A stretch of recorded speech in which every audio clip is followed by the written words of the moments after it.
Waste not, want not? Converting biodegradable garbage into compost is tackled by Sitting Bull 7th grader Avalon Kissinger. Her project at the annual Apple Valley Unified School District Science and Engineering Fair. My project was the biodegradable compost, which was a project on trying to find a way to reduce waste in our world, because it hurts me to see so many landfills and so many animals being affected by us kind of idiotic humans throwing away multiple pounds of trash every single day. And I learned that while many things are actually compostable, that you probably need a longer time, and because it's dirt, you need a different way of composting than in the Midwest, which I learned from my research. You know, Tammy, what was the hardest part about the project? Was there one aspect of it that was the hardest? Yes, because we live at such a high altitude in a high, arid area. Compost with the guidelines I had found for the Midwest, which I didn't realize at the time, was practically hard because how the ratio is different between on where you live and everything, because it's a different ratio between Iowa and California, which I've lived in both places, so. 117 entries from the Apple Valley Unified School District's elementary and secondary schools compete.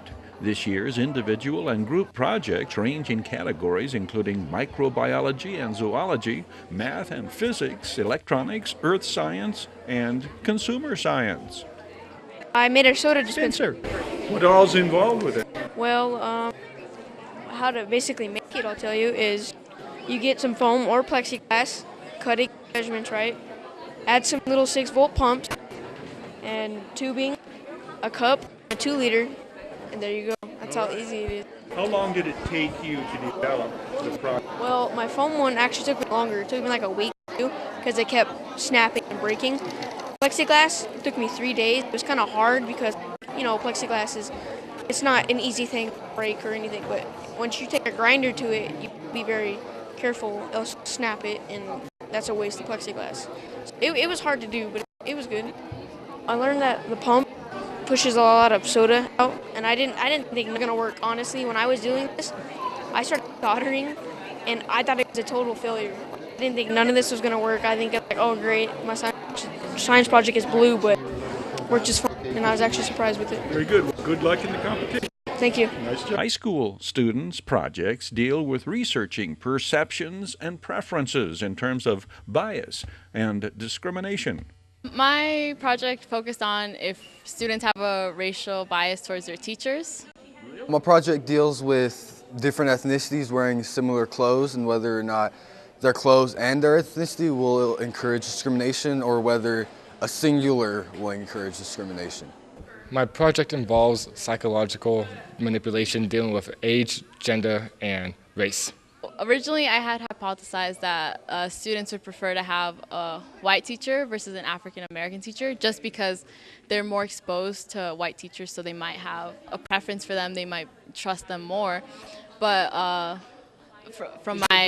Does that go for African American students as well as white students, or they stay with their own race? I hypothesized that all students would prefer the white teacher just because that's what they're more experienced to seeing. So, but my results contradicted that hypothesis, and 90% of the students I surveyed chose the African American teacher. Yes. I learned that we discriminate a lot more than we would imagine we would, and that we may discriminate unconsciously without being cognitively aware of it. I just noticed the lack of diversity that I've experienced during my education. I haven't really had that many minority status teachers. The majority of them have been white, and a couple Latino teachers, but I haven't really had experience with many others. So I just wanted to see if there was any biases that existed. I learned that the female subjects I used were more resilient into agreeing with the general norm of what my controls were trying to convince them into, and that the older subjects were also generally more resilient, but the younger subjects were more susceptible to go with the norm. Gabriel Reeder returns to the winner's circle. The Sun Devils Junior has competed in and won top honors at the district's annual competition since he was an elementary school student. I enjoy being able to find out new things that you could use. If you are not sure about a topic, you could go and do some research and maybe make a project out of it and learn some stuff about it. Winners advance to the San Bernardino County Science and Engineering Fair in April.